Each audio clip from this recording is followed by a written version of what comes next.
So we've got a series of landmark listings last year helping the Nigerian exchange to defy global macroeconomic headwinds.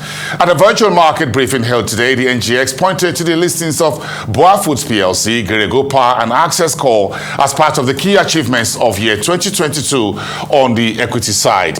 It was also a blockbuster year for corporate bond listings on the NGX with just under 365 billion naira listed last year. And among the most high-profile listings were the Lagos Free Zone's company's 25 billion naira fixed rate infrastructure fund. The Lagos Free Zone is home to the new Lekki Deep Sea Port, which was commissioned 2 days ago by the Nigerian President Muhammadu Buhari. Let's bring it all together now as Dinesh Rathi, the CEO of the Lekki Free Zone PLC, joins me live here in the studio. So good evening to you.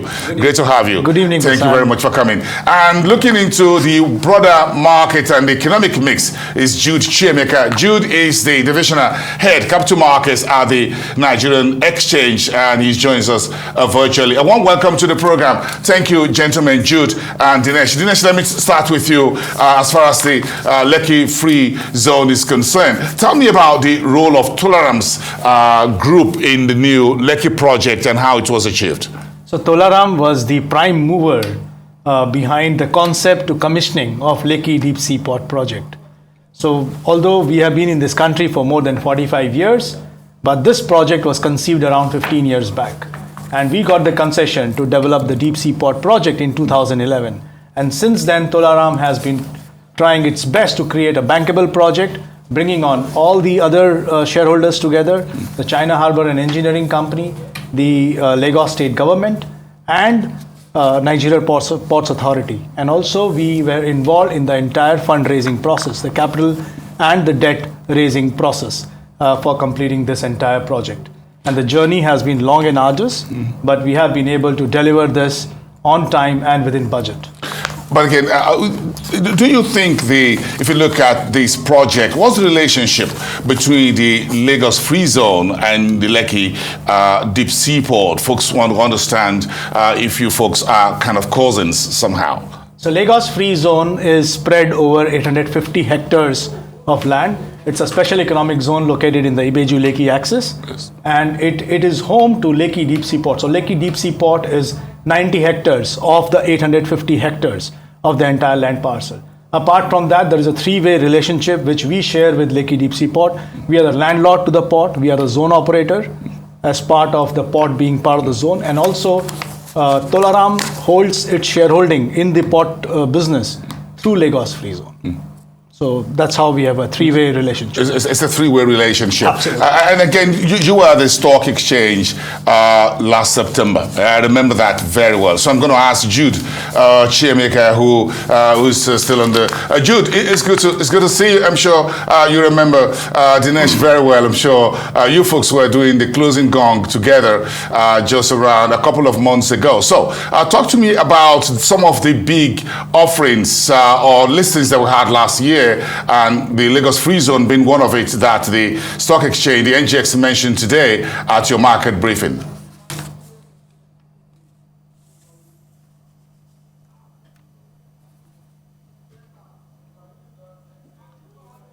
Okay, I'm sorry. I'm sorry. We'll get back to you, Jude, on that. We lost the audio on that. Let me continue this conversation with you, Dinesh, as far as the free zone is concerned. When you look at the Lagos Free Zone and you look at the population of West Africa, you're talking about 400 million, thereabout. Nigeria bringing about 200 million or so to the table. So it's quite huge. 16 countries and counting. So in terms of strategic positioning, how strategic is the Lekki Deep Sea Port and the Free Zone when we talk about the West Africa trade? It's one of the largest economic bloc, by the way, across the continent. Lekki Deep Sea Port is the first ocean port of Nigeria, and that's where the strategic positioning comes in. It's situated right at the Atlantic Ocean. It has a draft of 16.5 meters, which means the largest of the vessels can call on Lekki Deep Sea Port. Now, it creates a gateway port for Nigeria, which is the biggest market in West Africa. It also acts as a transshipment hub for other countries within West Africa, which has a 400 million population.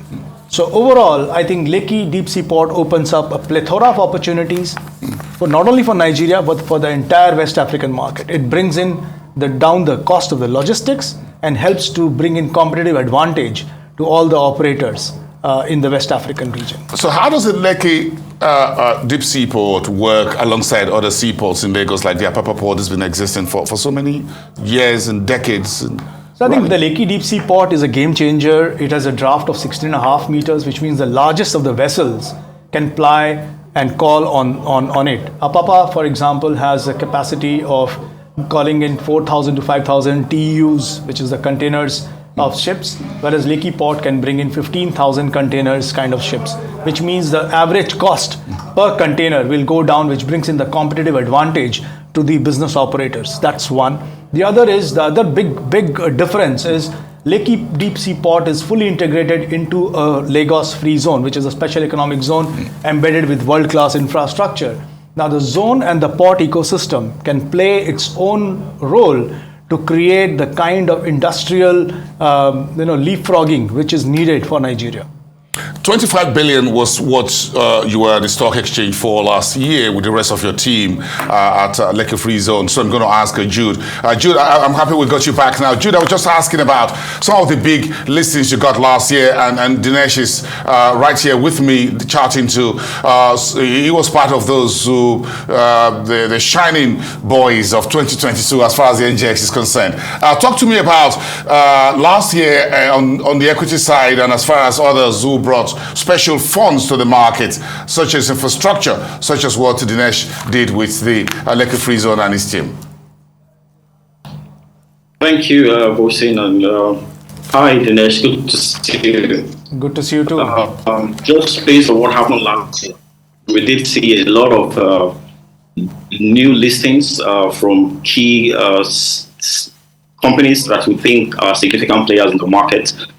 Just on the equity side, there was BOA listing, the BOA Foods that occurred early in the year. That was a 720 billion naira listing by introduction. And then later on in the year, we saw Garibu Power. That was a 250 billion naira listing that occurred.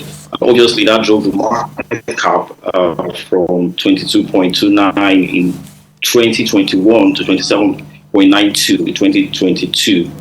That was on the equity side, but we also saw a lot of fixed income listings, and the Lagos Free Zone was one of those listings. 25 billion that was raised, and the federal government continued to raise capital in the region of 2.5 trillion from the market just to finance all the various initiatives that they're pursuing.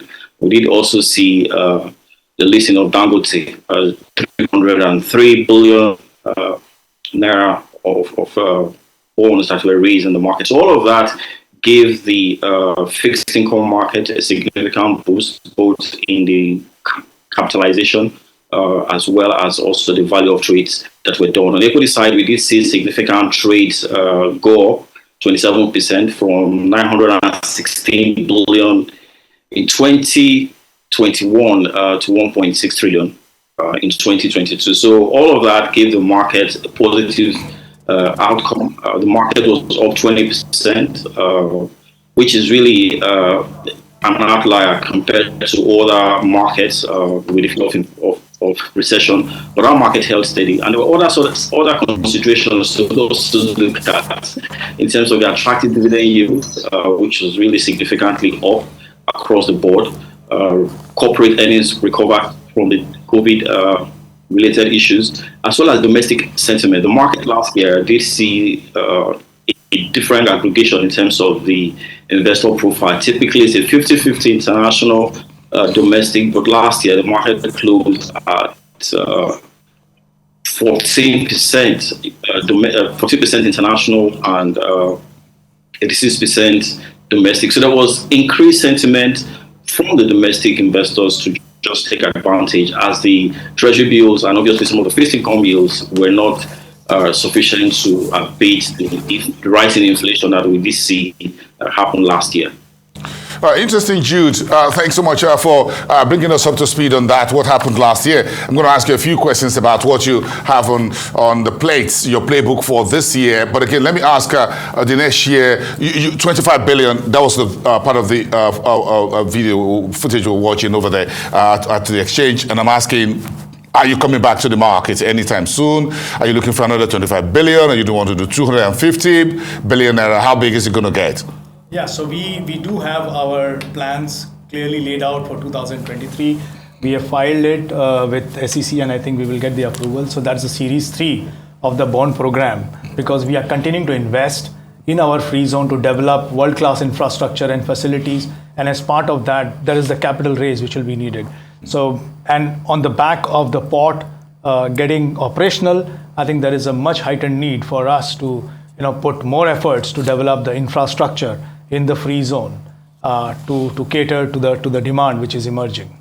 When we talk about seaports like airports anywhere around the world, Dinesh, I'm sure it's going to be around capacity and efficiency. That's what it's logistics. So that is what comes to everyone's mind. So my point is there are constraints. How do you think Lagos can overcome those constraints around capacity, being the gateway, and all of that? How is that going to be? Is it been fixed as far as this deep seaport is concerned in Lekki? So one of the problems which has been plaguing all the business operators in this country has been a lack of world-class infrastructure in terms of the port systems. And I mean, if you analyze a lot of cargoes which are destined for Nigeria, 90% of it coming to Cotonou and Lome are ultimately destined for Nigeria. So there is no reason why they should go via these two ports. So Lekki Deep Sea Port actually acts as a panacea and silver bullet for that particular problem. So once we become fully operational, fully realize the true potential of the infrastructure which has been delivered 2 days back, I think once that's done, I think that solves a lot of capacity issues in terms of the port logistics for the country.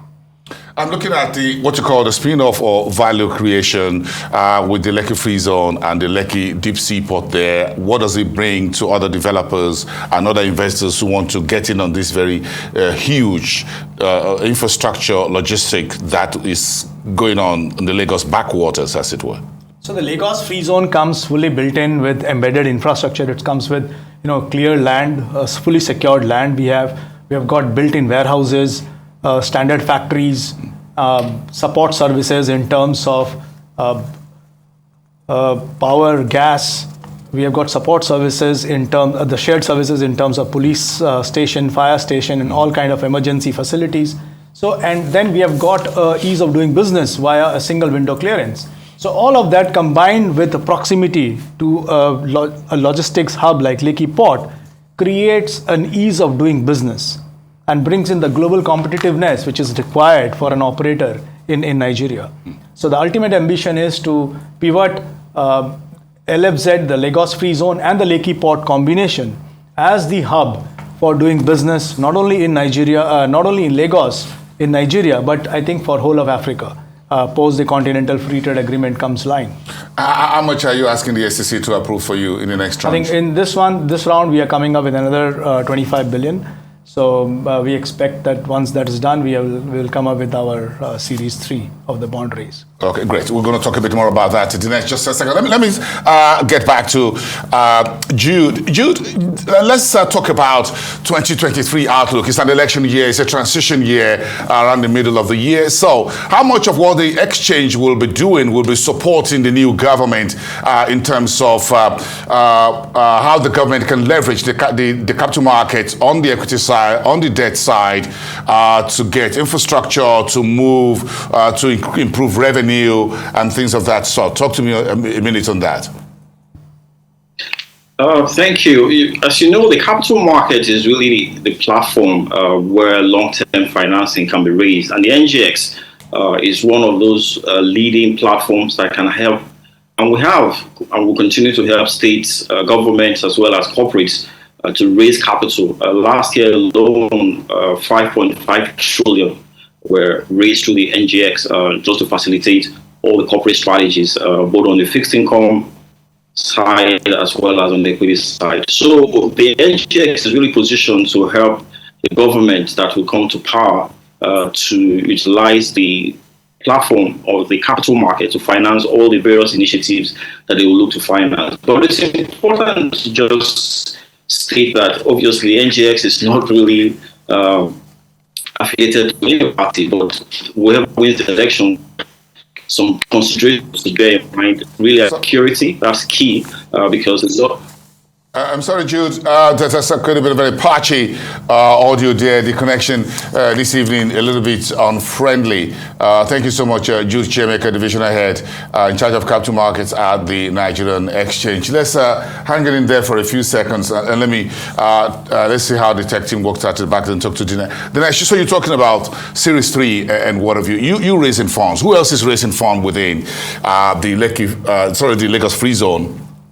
To ensure that you still have quite a whole lot to do. So do you think you're raising funds at the right amount? The central banks just raise policy rate 17.5%. Exchange rate is well under the table, as it were. So how are you coping with all of this?